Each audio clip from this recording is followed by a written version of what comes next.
Caríssimos irmãos e irmãs, celebramos hoje a festa da Cátedra de São Pedro.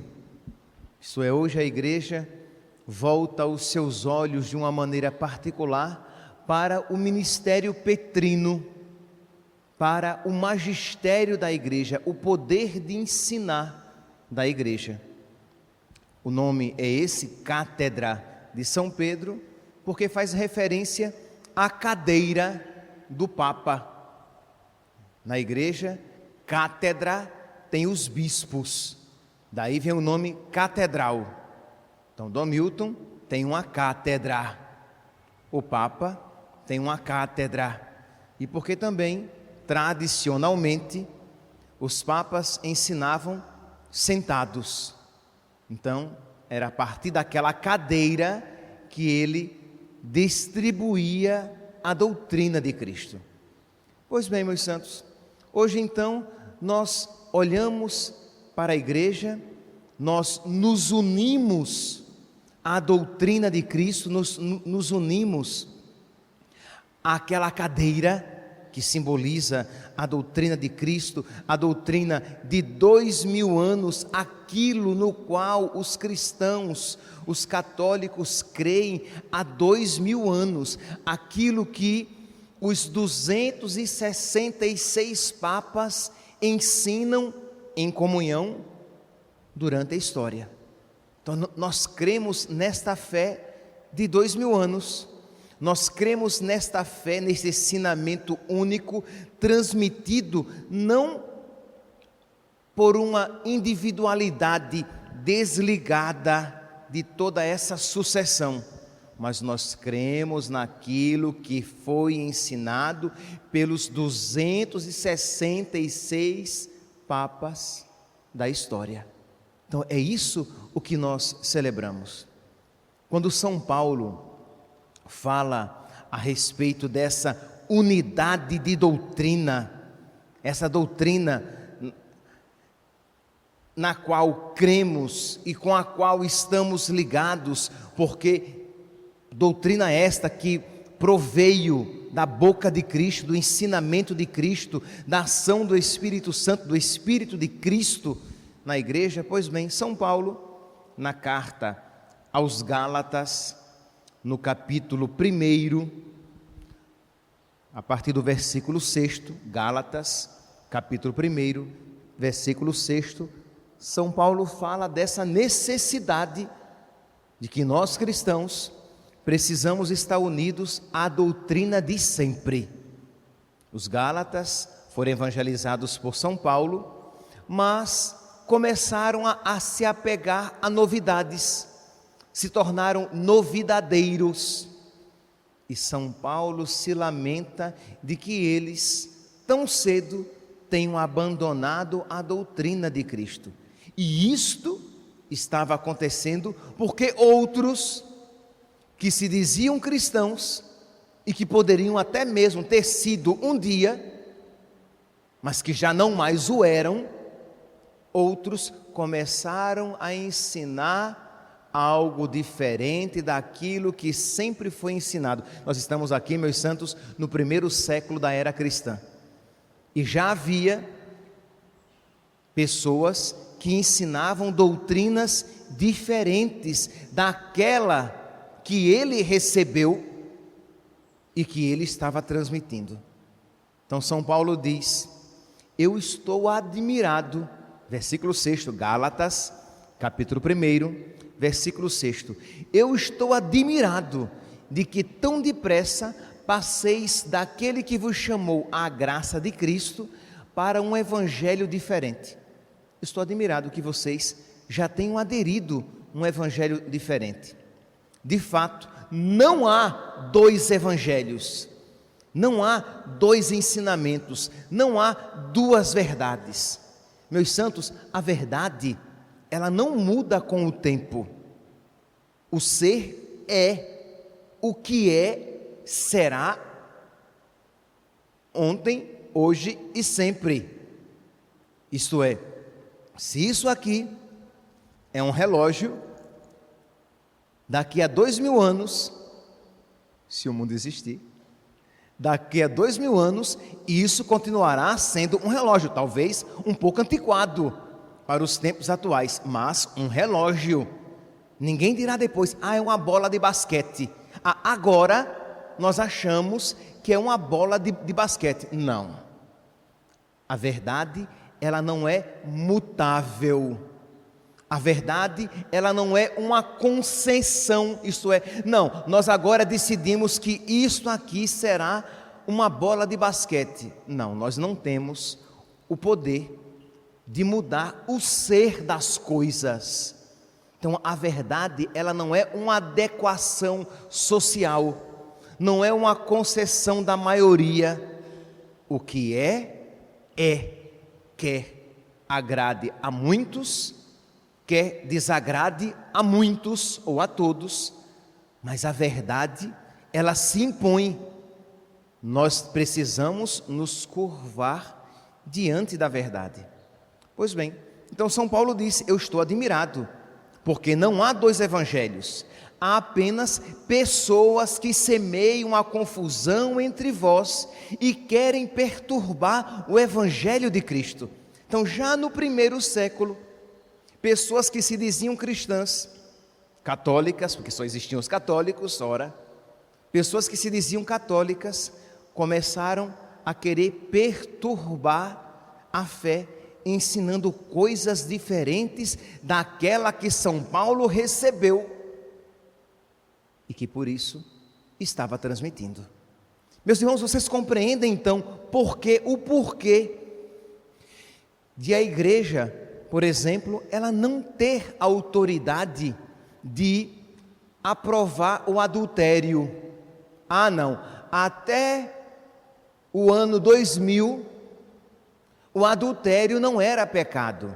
Agora sim, então as pessoas podem casar, se descasar, casar novamente, descasar e casar novamente, e podem comungar, sem nenhum problema, porque isso era pecado antigamente, agora não mais o é.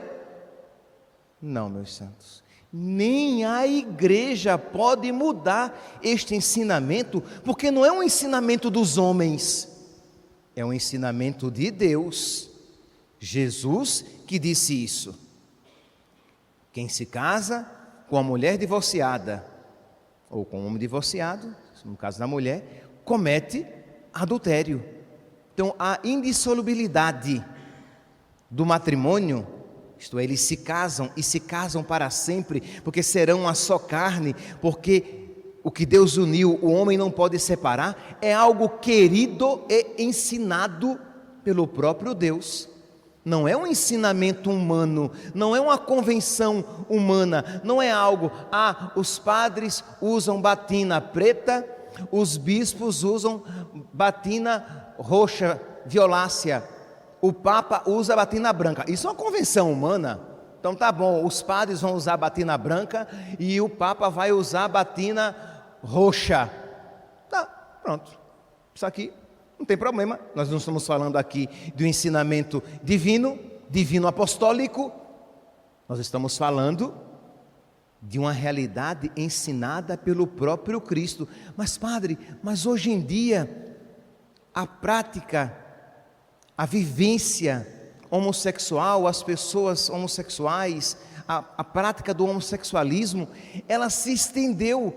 Hoje em dia as pessoas quase que, muitos não têm nem noção de que isso seja pecado.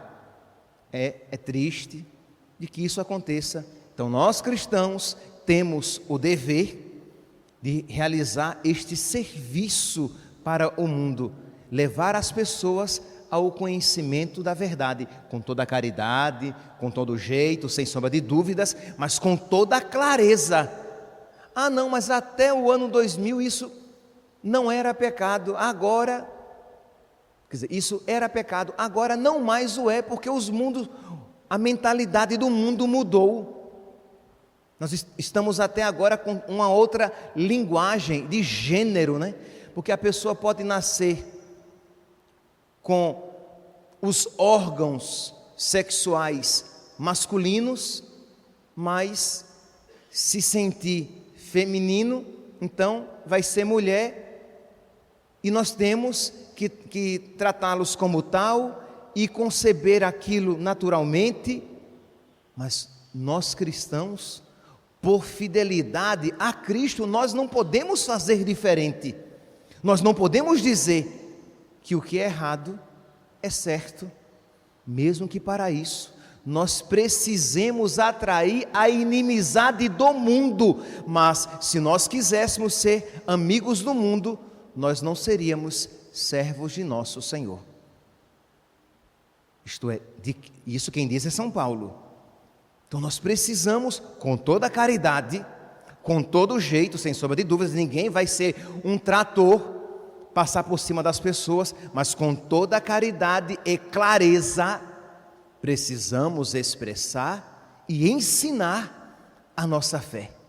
É nisso que nós cremos e precisamos levar à frente e ensinar as pessoas, mesmo que para isso nós precisemos ser perseguidos ou não compreendidos. Ah, padre, mas se nós continuarmos ensinando isso, nós iremos acabar sendo presos. Mas, meus santos, Jesus disse que as portas do inferno não prevaleceriam contra a sua igreja. Ele não disse, vocês não serão presos. Ele não disse, vocês não serão perseguidos. Ele não disse, vocês serão maioria. Ele não disse, vocês serão sempre tidos como gente agradável à sociedade. Jesus não disse isso. Ele só disse que a igreja dele subsistiria por todos os tempos, enquanto esse mundo existisse. A quantidade da sua igreja, aí é outra coisa, mas que ela subsistiria sempre. As portas do inferno não prevalecerão contra ela. Compreende, meus santos? Celebrar a cátedra de Pedro é celebrar que o mundo muda, mas a verdade continua. Os bispos e os papas mudam, mas a cátedra, o ensinamento continua. É o mesmo. E se nós queremos estar ligados a Cristo, precisamos estar ligados àquilo que Cristo nos deixou e confiou à sua igreja. Continua São Paulo. Mas ainda que alguém, ele está falando aqui, né, que muitos abandonaram a doutrina de Cristo, que muitos abandonaram o Evangelho de Cristo. Aí ele vem agora com uma das frases mais lapidares, cortantes e firmes de São Paulo. Mas, ainda que alguém, nós, ou um anjo, vos ensinasse algo diferente, que ele seja excomungado. Mesmo que um anjo desça do céu e ensine algo diferente disso que nós há 2000 anos cremos, guardamos e ensinamos, seja excomungado. É o que São Paulo está dizendo. Mesmo que eu ensine algo diferente, ou um anjo ensine algo diferente daquilo que nós vos anunciamos, que ele seja excomungado. Repito, como se isso já não bastasse, ele ainda repete. No versículo 8 ele diz isso, no versículo 9 ele repete, repito aqui o que acabamos de dizer: se alguém pregar doutrina diferente da que recebestes, seja excomungado. São Paulo diz isso com toda clareza. Percebe, meus santos, porque é que, embora o mundo se tenha tornado tão plurireligioso, embora para a mentalidade do mundo as religiões são plurais, e porque plurais são boas, o cristão, ele nunca com isso poderá concordar, aquecer. Ele sempre dirá: Deus tem apenas uma religião. Pedro, tu és pedra, e sobre esta pedra eu edificarei a minha igreja. Deus tem uma religião, Deus tem uma igreja, e nós não temos autoridade de dizer diferente daquilo que os cristãos sempre disseram e que o próprio Cristo nos disse. Então aqui é uma questão de fidelidade. Mas padre, se eu disser então que é mal ser de outra religião, as pessoas vão olhar até feio para mim. Mas meu santinho, se você quisesse que as pessoas olhassem bonito para você, você não seria cristão. Porque olhe para os mártires, as pessoas não apenas olharam feio para eles, mas os mataram. Meus santinhos, o cristão, ele não tem vocação para sair bonito na fotografia. Essa não é a nossa vocação. A nossa vocação é, se Deus nos der a graça, é de testemunhar o Evangelho de Cristo com o nosso próprio sangue. São Paulo continua, e ele vai dizer exatamente isso. E porventura, o favor dos homens é o que eu procuro ou de Deus? Ele tem consciência de que o que ele está dizendo é algo bombástico. E isso, no primeiro século, imagine isso hoje, mais ainda. Ele tem consciência, mas ele diz, mas eu procuro agradar a quem? Aos homens ou a Deus? Versículo 10, Gálatas, capítulo 1, versículo 10. É algo para que nós quase que coloquemos assim na geladeira de casa, na porta da geladeira. A quem é que eu quero agradar? A Deus ou aos homens? Por acaso tenho interesse em agradar os homens? Se eu quisesse agradar os homens, eu não seria servo de Cristo.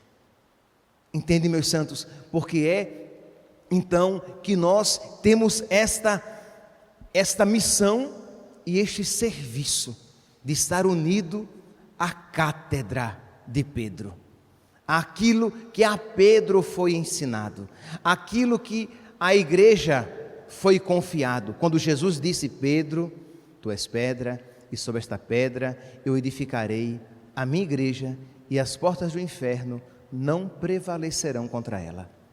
Rezemos, meus santos, rezemos pelos nossos bispos e pelo nosso Papa, né? Já que eles têm cátedra, eles ensinam, precisam ensinar com autoridade, para que tenham a graça e a força necessárias para pregar a verdade de sempre, aquela verdade que há mais de 2000 anos nós, cristãos católicos, cremos, professamos e alicerçamos a nossa vida. Louvado seja nosso Senhor Jesus Cristo.